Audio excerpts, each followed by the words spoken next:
that clear vision combined with his values. And we have very similar values when it comes to our people, and where, we're committed to other people. And those two things combined are super powerful. When you have those two things aligned, combined with a hard work ethic, and then you build your team around that, I think it's a recipe for success.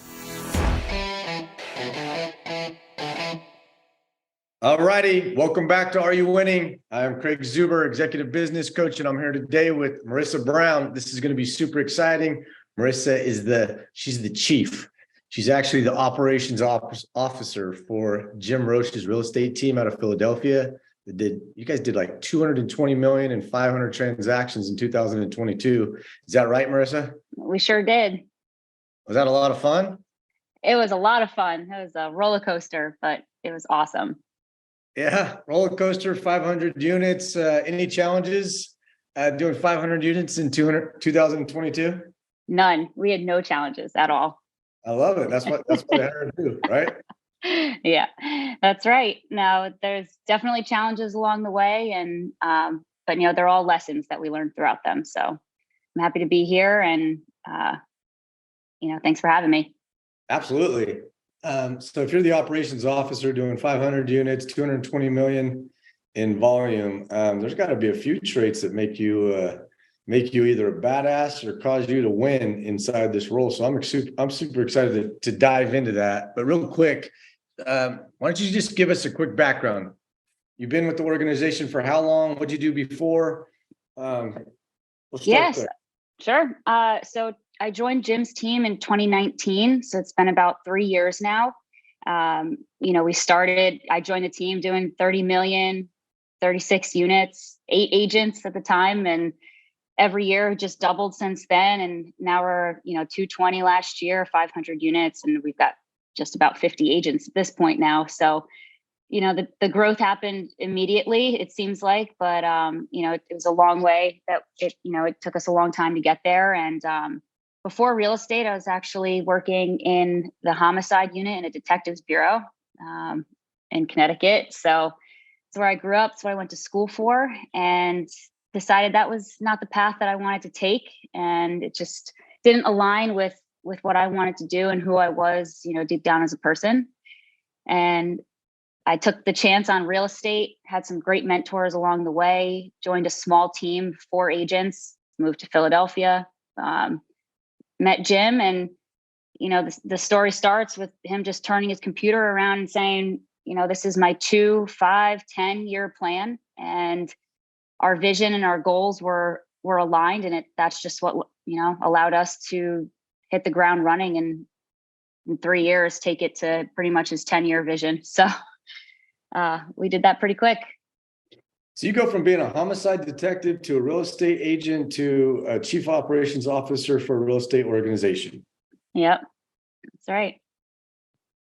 That's interesting. I wonder how that being a detective in a homicide unit helped you with the role that you're currently in. I would love to know more about that.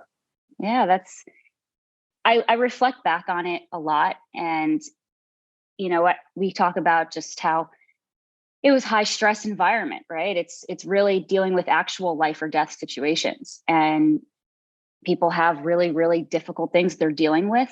It taught me my people skills. And that's one thing that, you have to learn over time. And, I look back on it now and I'm like, what, it actually taught me how to strategically solve problems. And the first thing that comes to your mind is probably not the best thing. There's a lot of different things that go on that you can problem solve. And, so it's the people, it's the problem solving, it's a lot that but most importantly, it's the compassion and your empathy that you have for people. That's the number one thing. Hey there, I'm Jeremy Herman, CEO and co-founder of ClarityNOW. Listening to this podcast means that you're committed to your career and to growing your business. You're the reason why we created ClarityNOW. You see, ClarityNOW is the real estate software designed to transform real estate agents into business owners. Now, being a great real estate agent is an entirely different skill set than being a great business owner. That's where ClarityNOW can help. ClarityNOW is powerful because some of the industry's top real estate coaches built it. We know what insights as coaches top performers need to grow their business.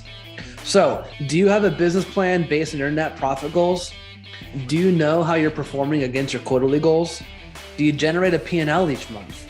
Do you have the best tools to help your team members hit their goals?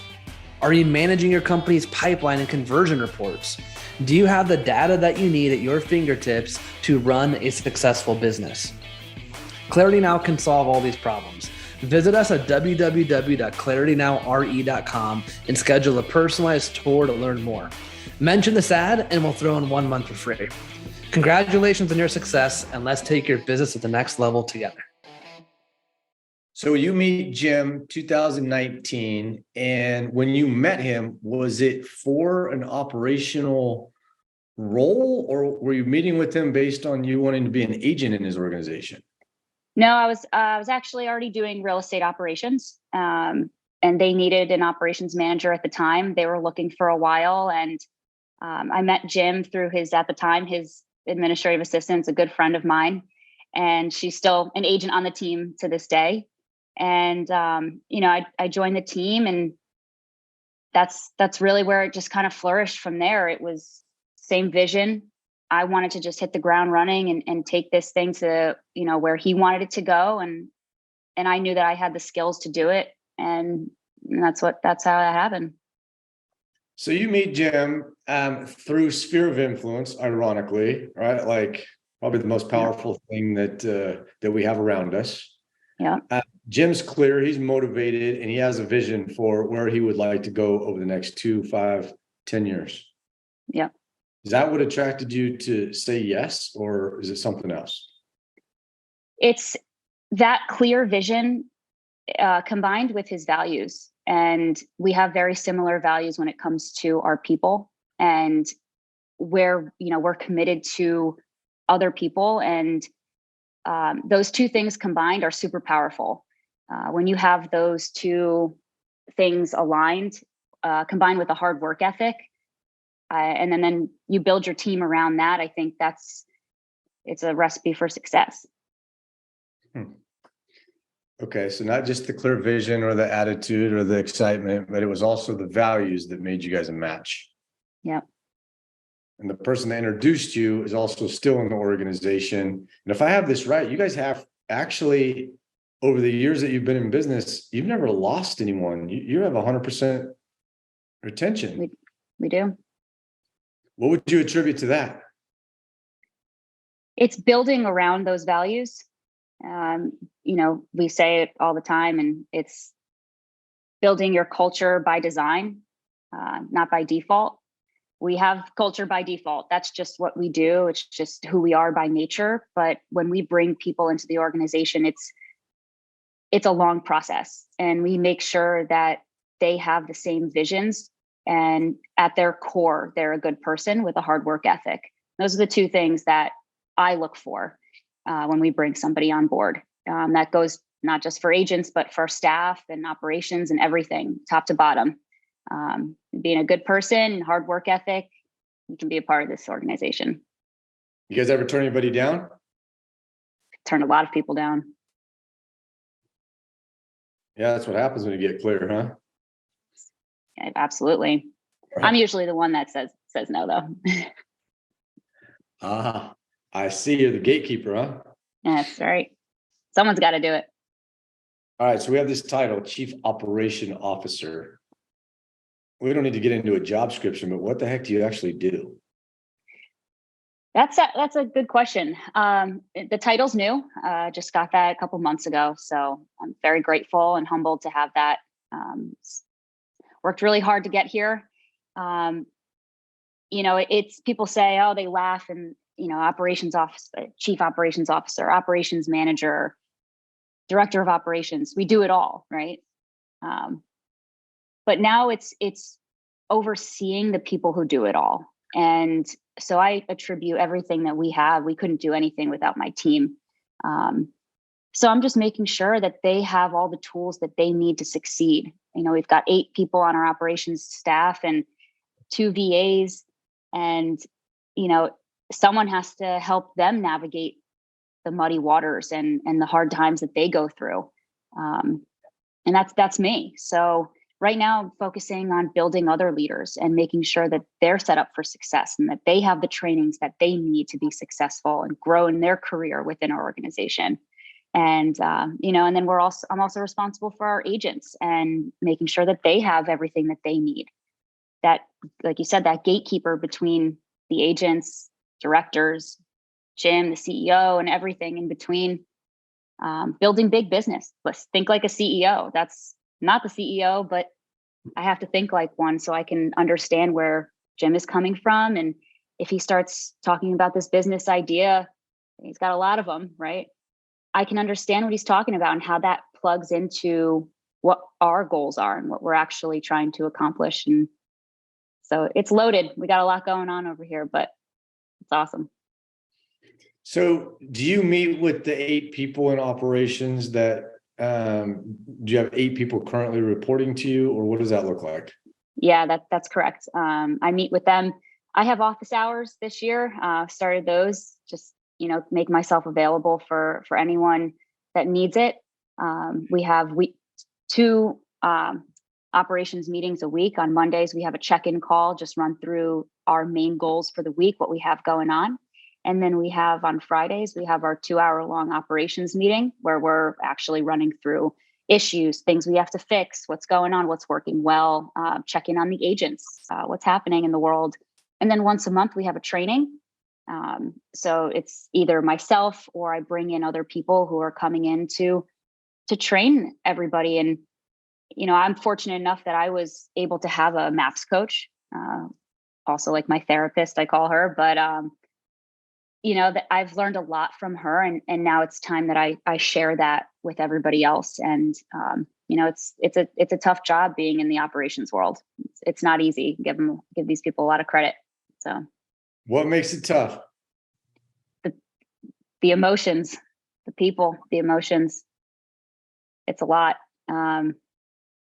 You're not only dealing with an agent who might be having a hard day, but that agent's dealing with their 15 clients, right? Who are also could be having a hard time and navigating their life. So you not only have your daily task that you have to do, but then you have people, who need you and just want to share their personal life, and knowing how to do that. It's not easy, and not everyone can handle it easily. So what do you think makes, what are the traits that make you a badass in this position, or make someone a badass, right? Like, hey, if not just for yourself, but people listening in saying, hey, man, what are the traits that I need to look for in order to find somebody just like her? It's trying to be humble about it. I get that a lot.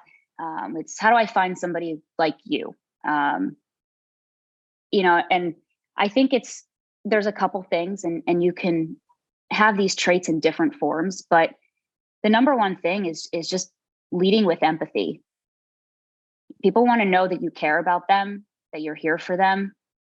And at the end of the day, like, this is work, but I spend more time with my people in the office than I do my own family. Sometimes it's you go home at the end of the day, but trying to put yourself in someone else's shoes is always going to help you be able to, get to the nitty gritty of what's going on in their life.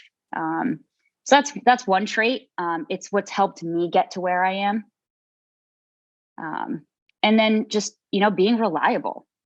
Yeah, that's the thing. That's what we're here to do. They rely on you and they ask you to get something done. If you get it, you just do it, right? Executing on what you say you're going to do. It's easy to forget things in this operations world because we're doing 100 different things at one time, being a multitasker. But it's being an efficient multitasker. That's an efficient multitasker. All right.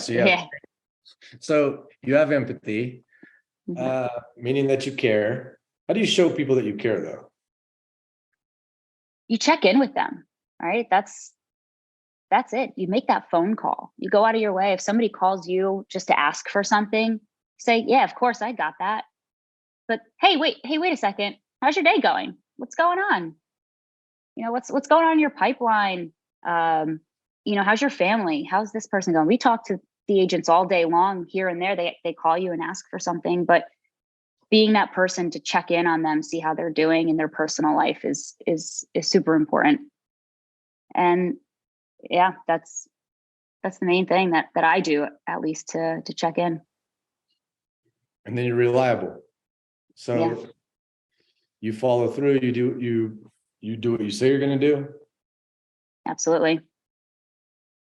Which also builds trust. That's right. Trust is earned. That's the key thing. Absolutely.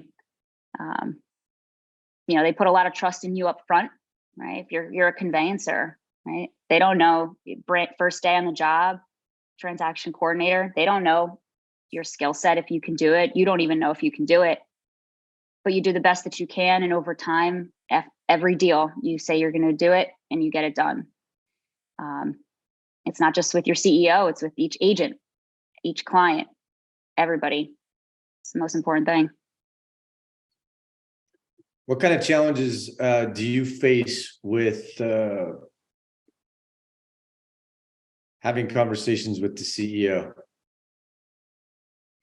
That's a good one. That's I'd say 75% of my job is leading up and having hard conversations, and it's probably my favorite part of the job. I would say. Having hard conversations with who? The CEO. Okay, and what's a hard conversation look like, feel like, sound like?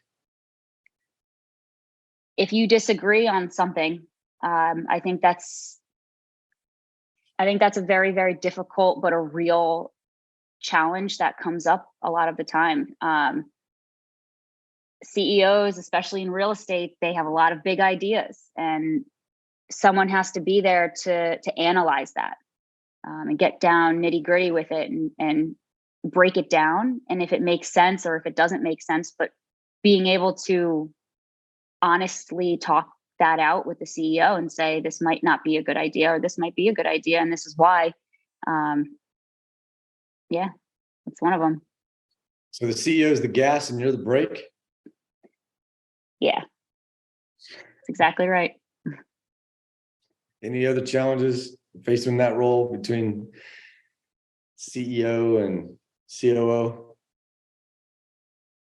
I think it's taking responsibility. That's probably the biggest challenge that I faced this past year. Was now that I do have a big team behind me, I'm no longer doing the action. I'm not the one that's in the day-to-day.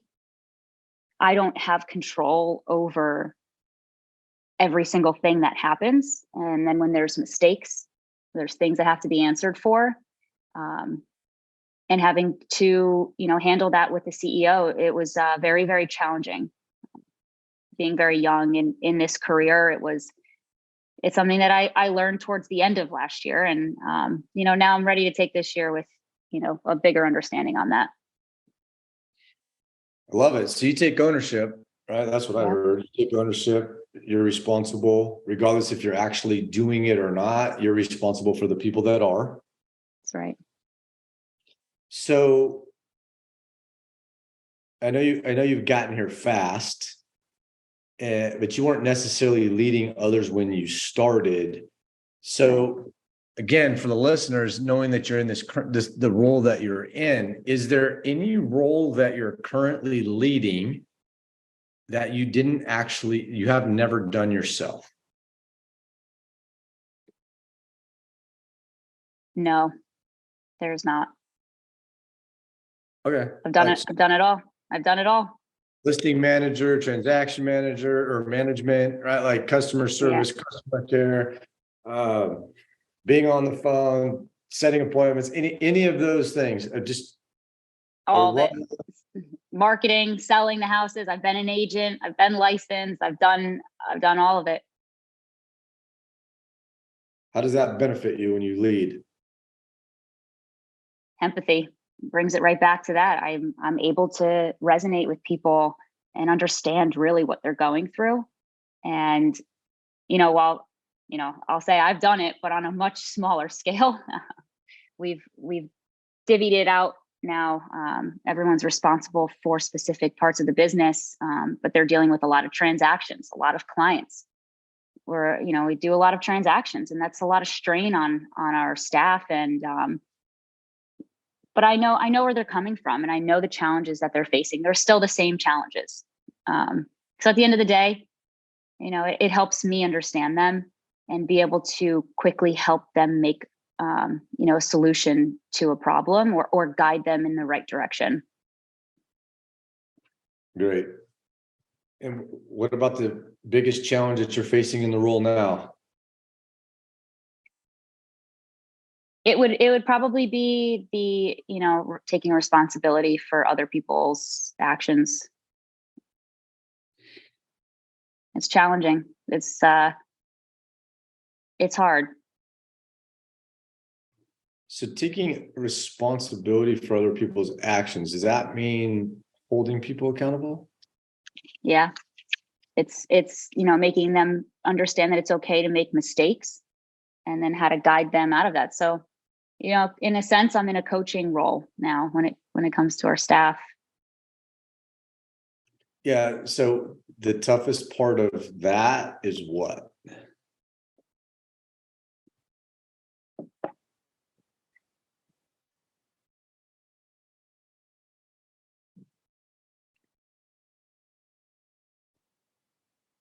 I think it's helping people understand the gravity of what they're doing. When you're not responsible for multiple parts of the business, or you have not done it yourself, you haven't been an agent, it's challenging to understand the purpose of what you're working on. And I guess like having people understand certain things. Yeah. So clarity on how vital each role is, maybe? Yeah. You're not really holding them accountable. You're actually holding them able. Right. And capable, right? Like, so when you put the right people in the role, you have proper expectations, you know exactly what it takes to win. Then you're just really reminding them of what they agreed to and holding them capable and able of what they took ownership of, right? You can't hold anybody. It's really tough to hold somebody accountable for which they did not take responsibility for. Right. And I think another challenging thing, just while we're talking about it, is just the understanding the market. We have a lot of young people in our organization who I've been in the business pre-COVID, which is kind of like what we're seeing now. And I think that comes with its own challenges. And I think people are getting used to it now. But we were in a go, just get the deal closed and running 100 miles an hour. And now we have to bring it back to basics. And that's just not for agents, it's not for clients, it's for our operations team and everybody. We have to bring it back to how it used to be. And that's a different dynamic, and it's a shift in everyone's mindset and mentality. What do you do to get people to buy into that? Into what? We got to change. That's tough. I just keep reminding them, and it's talk about the market, show them statistics of what it was before, and just educate them. It's education. Yeah. I can tell how much you guys care, and I love it. Right. And definitely. So for you, leading the inside out of the organization, right? Like you're leading the ops team, which is the heartbeat of the organization. That's really your client. Yeah. That's right. And then our agents are servicing our clients. Yeah. So it's interesting, right? Like you're like, how the heck did they accomplish no retention. And I'm like, well, if you operate from the inside out, you focus internally, seems to work itself out, right? Like so many people look outside versus inside. That's just true with life, right? Yeah. Like, work on the inside of you, work on your soul, work on the best version of you, and it usually works out. Well, you guys are doing a really great job of that from the inside out, from what I can see anyway. And I think the numbers tell the truth, and the numbers tell the story that you guys are doing a few things right. Yes, that seems to be the case. I didn't say it was easy, but it seems like you're doing a few things pretty darn okay. It's definitely not easy, but it's natural. I think that's the key there. We genuinely care about our people, and we're invested in each other, and that's from day one. We're invested in you. You're invested in the company. We ask the same back from you. We'll give you everything we've got, and that's just what we ask from you back. Give us all you got and do the best that you can every day. Show up, be a good person, and treat your clients, treat each other with respect, and focus on yourself. It's a big key thing that you mentioned there is if you're not solid and you're not good, your clients are going to feel it, your team members are going to feel it. I know every day, like I come in, and if I'm having a bad day, I leave it at the door, and because people can feel it. You walk in with a smile, you can make somebody else's day just by putting a smile on, even if you're having a bad day. So seriously though, where did you learn all of this?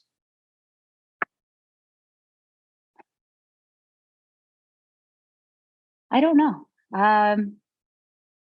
My family, I guess, is they're just really good people, and they always taught me to be a good person, and love one another, and the rest comes after. You just work hard, and people can feel it if you're being genuine or not. I don't think it's something I learned. It's just who I am as a person, and I just built my people around that, and I surround myself with like-minded individuals, and that's something that I did. No one else did that for me. So What are you most looking forward to, Marisa, the next 12 months? What are you most excited about in the industry, what you guys are doing, what you're looking to accomplish? What excites you the most? I think what excites me the most, we just opened up a new office, and our energy is it's back to pre-COVID times. And we're a bunch of, young, hungry individuals, sales wise, operations wise. And we're just ready to just be around each other and get back to business. And I'm really, really excited to see where the next couple of months take that, and get trainings going, and just bring the energy back. Yeah, I love it. Is there something that you need to learn in order to be better at what you do? Like, what's one thing that you need to learn that you wish you already knew? Of course, there's always something I need to learn. I think it's my negotiation skills. That's something that I've been working on a lot, especially with Jim. He's a pretty good negotiator, and he gets people to buy in just by speaking. And that's something that I'm working on personally, is just being able to lead a conversation, and that's something that I know is something I am going to work on. So that's great. Anything else that you want to share about either what you're excited about the role, or what about some mistakes? If you're talking to somebody that is either not nailing it in this role of operations, right? What do you think the biggest mistakes are when it comes to finding someone like you? I think and it's a pretty easy answer to that question. It's loaded, but it's putting people in the right position for them to succeed. oftentimes we throw people into a role and they say they got it, but at the end of the day, it's not in their nature. And it's our job to make sure we're figuring out what their nature is and what they're really good at and guiding them and putting them in the right position. And it's hard when you have, an operations manager, right? They're doing everything. But allowing them to hire somebody else or find something that can replace what they're doing at not a high level. For example, marketing. That's not my strong suit at all. And I brought the option to Jim. I said, hey, listen, we've got room in the budget. We have to hire a marketing person. It's going to take our business from here to here. Right now we're here. So we did that, and we found one of the most talented marketing girls in the industry. And that's exactly what happened.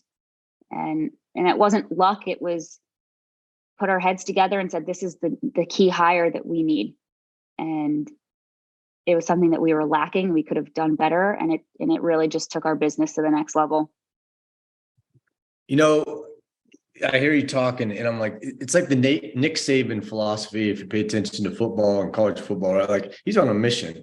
He already knows without a doubt, he's on a mission to win a national championship, period. Right. He's clear and specific about exactly what he's doing and where he's going and why he's going there. Yep. And so the first step is, hey, I'm clear on that, which now means I'm only putting people on the bus that I truly believe that can help win a national championship. That's it. And then step one is that. Step two is when spring training hits, he figures out as fast as he possibly can. Now that you're on the bus, what seat should you be on in the bus? So step one, who do I need to be on this bus to go win a national championship? Step two, spring training. What rotations do I need to make to get them on the right seat as fast as possible so we can get out and just get down to it? That's right.